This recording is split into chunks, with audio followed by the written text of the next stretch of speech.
दोस्तों, ये कहानी का चौथा और आखिरी पार्ट है। पहले के 3 पार्ट देखने के लिए आप चैनल के वीडियो सेक्शन में जा सकते हैं, या मैं इस वीडियो के डिस्क्रिप्शन में भी आपको पहले तीनों पार्टों के लिंक दे दूंगा, तो आप वहां से भी पहले 3 पार्ट सुन सकते हैं। तो आइए शुरू करते हैं कहानी का चौथा और आखिरी पार्ट। Big boss. कुरैशी ने तुम्हें बताया नहीं कि मैं बिग बॉस हूँ? मैं सवालों के जवाब नहीं देता, बल्कि सवाल पूछता हूँ, और जो मुझसे ज़्यादा सवाल पूछता है उसका शाम को जन्नती कोरमा बनाकर खा लेता हूँ। कुरैशी धीरे धीरे पड़े हुए चूने का घेरा बनाना शुरू करता है। बाबा भैंसे से कहता है, मैंने पहले ही कुरैशी को बोल दिया था, मेरे सवालों का जवाब मिलेगा तभी मैं काम करूंगा, वरना तुम अपने रास्ते मैं अपने रास्ते। रही बात तुम्हारे पैसों की, तो वो घर से उड़वा लेना। Big boss. तुम्हें शायद पता नहीं है, पर लोग यहाँ आते अपनी मर्जी से हैं और जाते जाते तो खैर है ही नहीं। ये कह के जोर से हंसता है। पीर बाबा देखते हैं कि कुरैशी ने पूरा घेरा बना दिया है। बाबा कहते हैं, अब यहाँ से जाने की बारी तेरी है। Big boss. तेरा भेजा खराब लगता है। कोई बात नहीं, आज शाम को तेरा भेजा ही खाया जाएगा। भैंसा कुरैशी को बोलता है, अपनी हेल्प के लिए दूसरा कोई आदमी ढूंढ लेना। इसको गिरा ले, इसका भेजा चाहिए डिनर में मुझे। पीर बाबा अपने झोले में से पानी निकालते हैं और पढ़कर भैंसे के मारते हैं।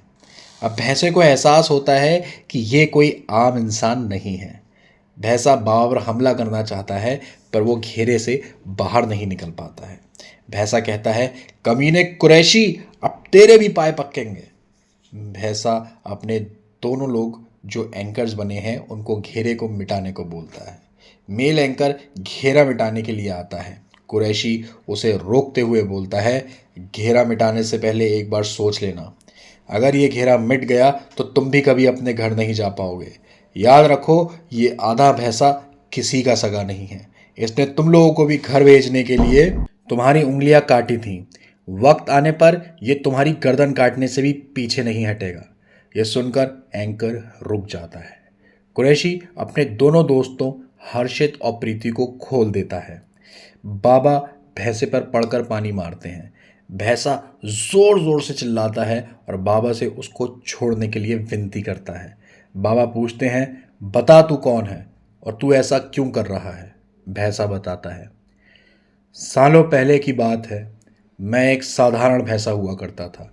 मैं जंगल में अपनी पत्नी के साथ खुशी खुशी जीवन जीवन व्यतीत कर रहा था। हम दोनों सालों से एक बच्चा चाहते थे, पर भगवान ने हमें बच्चे से वंचित रखा। सालों बाद भगवान ने हमें एक बच्चा दिया। जिस दिन मेरी पत्नी ने बछड़े को जन्म दिया, उसी दिन पता नहीं कहाँ से कुछ इंसान हमारे जंगल में घुस गए। उन्होंने इंजेक्शन लगाकर मुझे बेहोश कर दिया। जब मेरी आंख खुली तो मैं इस हवेली में था। मेरी आंखों के सामने उन इंसानों ने पहले मेरी पत्नी की गर्दन काटी, फिर मेरे एक दिन के बछड़े को भी नहीं छोड़ा। मेरा बछड़ा तभी पैदा हुआ था। वो उन शैतानों को ही अपना माता पिता समझ रहा था।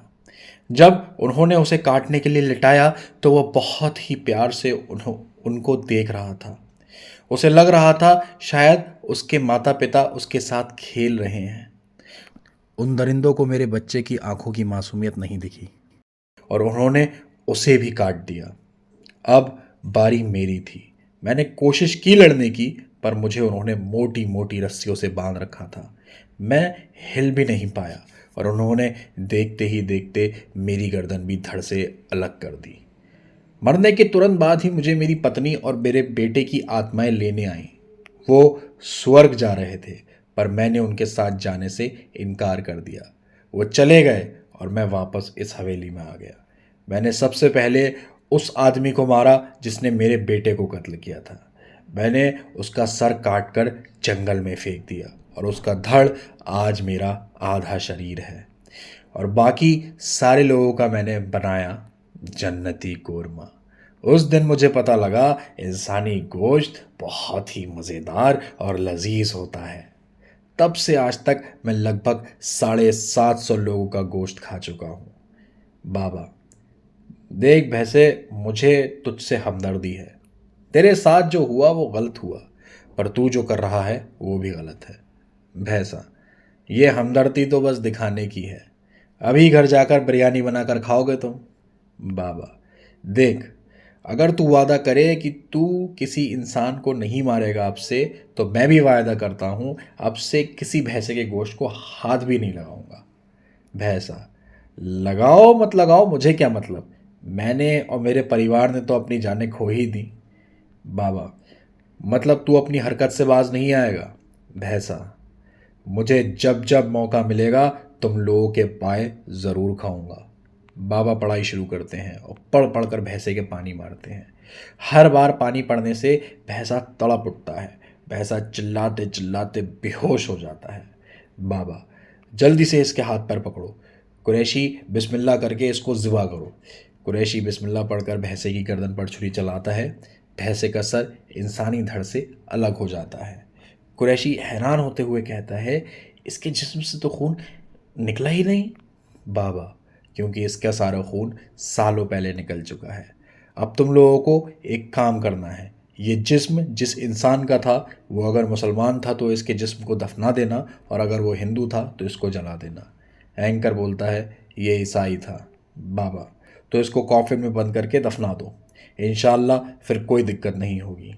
सारे लोग हवेली की लाइट्स बंद करके हवेली के बाहर भैंसे के आधे जिस्म को दफनाने आते हैं। एंकर कहता है, आप सब लोग जाइए, इसको दफनाने का काम मैं कर दूंगा। सारे लोग वहाँ से चले जाते हैं। जैसे ही सब लोग वहाँ से चले जाते हैं, हवेली की लाइट्स फिर से जल जाती हैं और एंकर लाश को दफनाने की जगह वापस अंदर लेकर चला जाता है और कहता है, अब मैं बनूंगा यहाँ का नया बिग बॉस। तो दोस्तों, यहाँ पे कंप्लीट होती है हमारी कहानी। अगर ये कहानी लोगों को पसंद आई तो इसका अगला पार्ट भी जल्द ही बनाया जाएगा। तो आप लोग ज़रूर कमेंट करके बताइए कि आप लोगों को कहानी कैसी लगी, और अगर आपको कहानी अच्छी लगी है तो प्लीज़ वीडियो को लाइक करना ना भूलें। जल्द ही मिलते हैं एक और नई कहानी के साथ। Thank you.